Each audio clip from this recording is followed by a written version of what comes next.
At 0147 hours, operators at a Ukrainian launch site kicked off the mission, striking the Kirishi oil refinery parked 1,000 kilometers deep in Russia's Leningrad region. That single facility cranked through 6% of Russia's oil. In 3 hours, it'd be cranking through a big, fat zero. At exactly 0200, the lead operator hit the launch sequence from his vehicle already moving toward the tree line.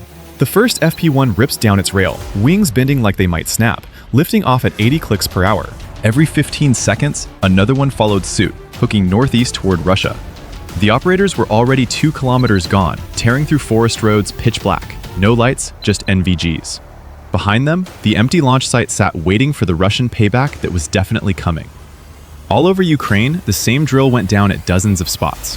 Farm fields in Sumy, where operators popped up from hidden bunkers. Highway rest stops near Chernihiv, where trucks flipped open to show hidden rails. Factory roofs in Kharkiv, where guys in maintenance gear were actually drone operators. 361 drones going up in dead-on timing. But here's the kicker about this whole setup. The Kirishi package was launching last, even though it had the longest haul. They'd burn extra fuel hauling ass at 200 clicks, while drones hitting closer targets cruised at 150. This backwards game plan meant all 361 would show up in the same 20-minute window. Moscow, Bryansk, Smolensk, Rostov, Kirishi. Everything getting smoked at once. Russian air defense brass would have to pick and choose what to save. What went down next showed why their whole defense playbook was busted from the start. Russian Podlet radars in occupied Donetsk caught the launches in seconds. These radars track a baseball at 60 clicks out. 35 drones climbing might as well have been signal flares. The data shot straight into Russia's air defense grid. Computers in Moscow started running the math for intercepts. Fighter pilots across Western Russia ran to their aircraft, but they were about to discover their entire defense doctrine had a fatal flaw. You see, Russia built their air defense to stop American B-2 bombers worth $2 billion. Their S-400 missiles cost $5 million each. Their fighters burn 10 grand of fuel per hour. But these FP-1 drones cost $50,000 to build. The economic math was breaking Russian doctrine. Fire a $5 million missile at a $50,000 drone, let it through, and risk a $1 billion refinery. Every option meant losing. Couple that with the fact that the FP-1 navigates using systems that can't be fooled. The primary receiver tracks both GPS and GLONASS satellites simultaneously. If American satellites say, "You're here," but Russian satellites say, "You're there," the drone knows someone's lying. But the clever part is the backup. Terrain contour matching. The drone's radar altimeter constantly measures ground elevation, comparing it to stored topographic maps. Even with both satellite systems jammed, the drone reads the shape of the Earth itself to know exactly where it is. The engine powering this weapon? A Chinese two-stroke you can order online tonight for $500. It produces 6.5 horsepower burning regular gasoline, giving exactly 1,600 kilometers range. Ukraine didn't develop exotic military technology. Hostile intent? The real strike package had opened a 40-kilometer gap. The decoys were working perfectly, pulling interceptors high while strikers slipped through low. But the drones had just entered the densest air defense network on Earth. Ahead waited the S-300 battery near Tikhvin with its infamous cheese grater radar. But what the Ukrainians knew that the Russians didn't was that this unstoppable radar had exactly one weakness. At 0400, the package approached Tikhvin, 200 kilometers from Kirishi. The S-300's 9S-19 M2 radar, the cheese grater, began tracking them. This radar seemed unbeatable. It frequency hops across the X-band 100 times per second. 8 gigahertz, 12 all ground clutter. At that height, radar bounces off everything: trees, buildings, cars, making electronic static that hides small stuff. Plus, the Earth curves. Radar goes straight, but the planet bends. At 50 meters up, a drone disappears from ground radar past 30 clicks. Physics doing the work for them. But here's why this formation was slick as hell. Each height layer beat a different Russian defense. High Mugen 5s would wake up the S-400s and S-300s, big strategic gear built for bombers. Middle UJ-22s would pull fire from tactical stuff. The low FP-1s would ghost through the gaps. And the vertical spacing meant no single missile could nail multiple targets. A missile going for something at 3,000 meters can't hit squat at 50 meters same time. Belarusian MiG-31 interceptors scrambled from Baranovichi Air Base. Their Zaslon M radars are among the most powerful ever fitted to fighters, designed to track B-52 bombers at 300 kilometers. But that power became a weakness. The radar uses narrow pencil beams optimized for high-altitude searches. Trying to find tiny drones at treetop level with a MiG-31 is like using a sniper scope to swat mosquitoes. The pilots locked onto the high Mugen 5s immediately, but doctrine required visual identification before engaging. By the time they confirmed legit 20-kilo warheads, others just wait to fly the same. Their mission? Eat missiles from Buk and Tor systems right in the face, draining Russian ammo before the real attack hit home. The FP-1 strikers dropped to 50 meters, vanishing into what radar guys call 10, 9, never the same frequency twice. You can't jam it, because by the time you react, it's already moved. But Ukraine had discovered its fatal flaw during previous strikes. Every 10 seconds, the system must recalibrate its frequency hopping sequence. For exactly 500 milliseconds, it stops transmitting. Half a second of blindness every 10 seconds. If you knew when that happened, you could disappear. One Mugen 5 climbed to 5,000 meters, deliberately triggering the radar. The S-300 engaged immediately, a $3 million 9M82M missile against a $50,000 drone. But in the 2 seconds before impact, the doomed drone transmitted the radar's timing pattern to the swarm. Its destruction provided the synchronization data they desperately needed. 27 seconds later, when the radar entered its reset gap, the remaining drones dove to 10 meters altitude. For half a second, they were invisible. When the radar resumed, they'd vanished into ground clutter. The operators saw ghost returns, maybe birds, maybe atmospheric anomalies.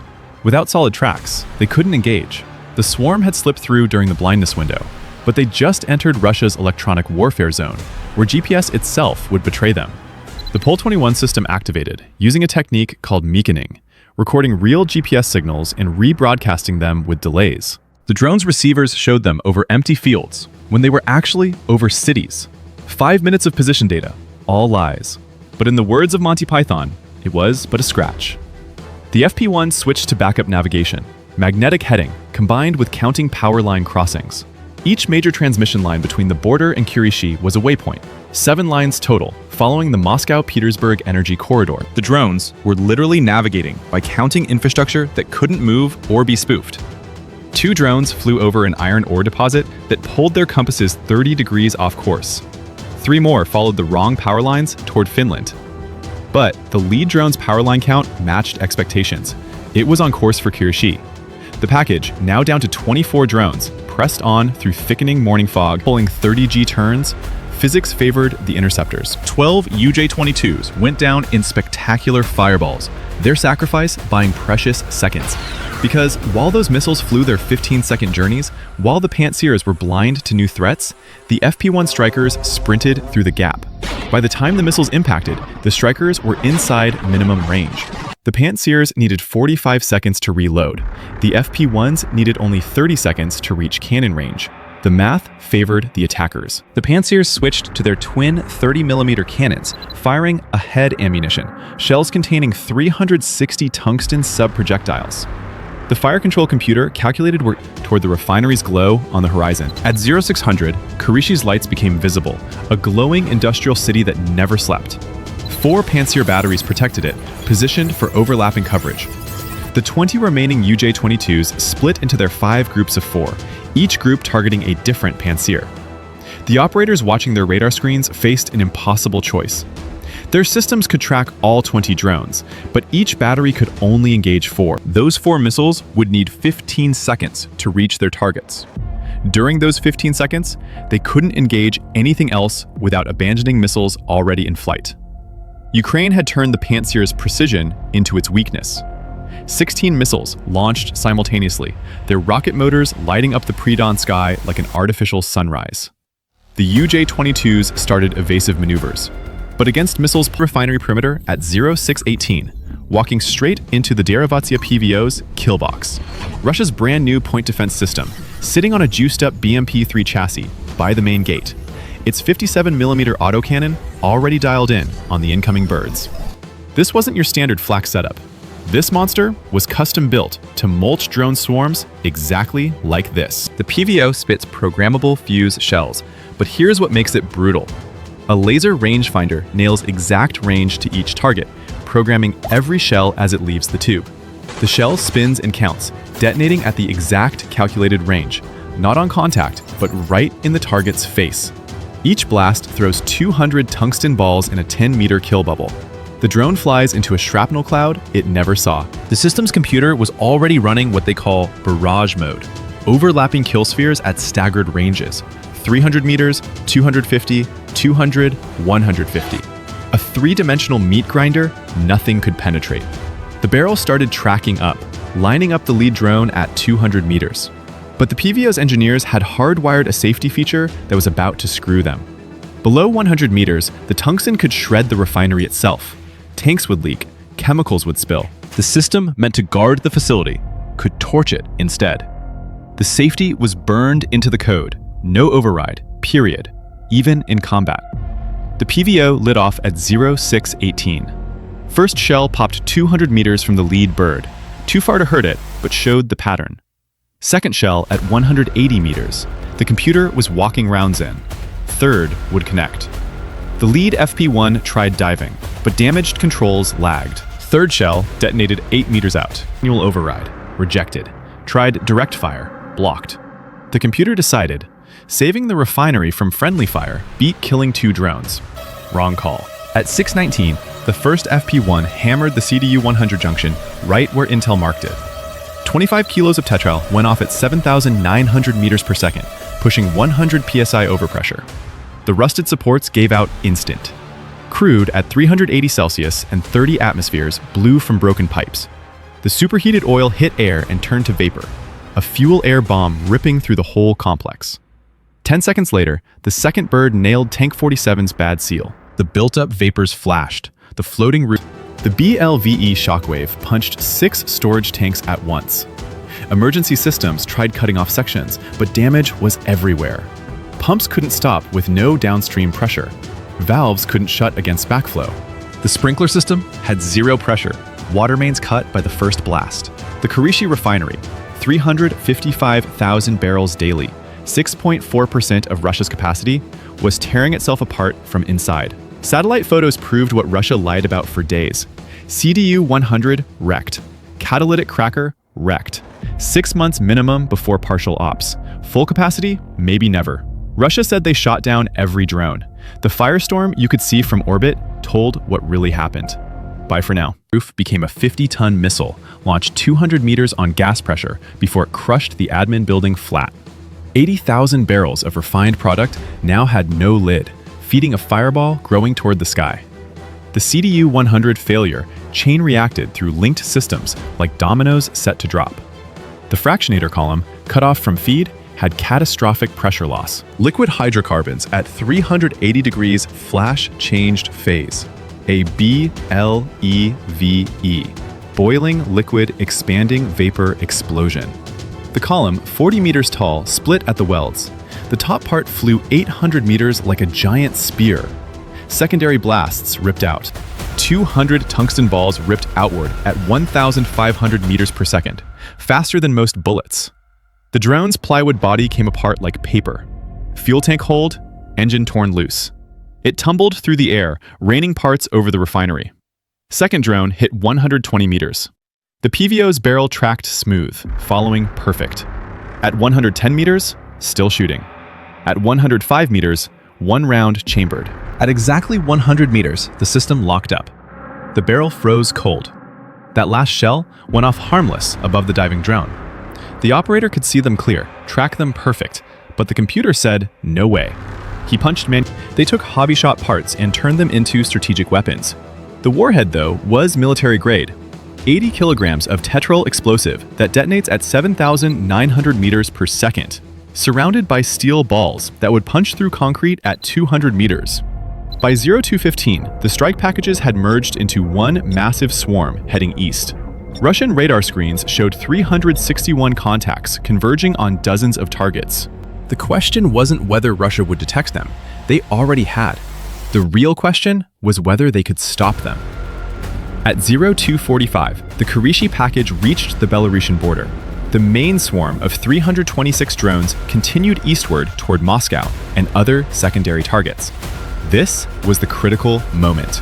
35 drones peeled north, threading between Belarusian defenses and Russian interceptors. If spotted right then, split off from the main swarm, they'd be dead meat. The package immediately broke into what Ukraine calls a ladder formation.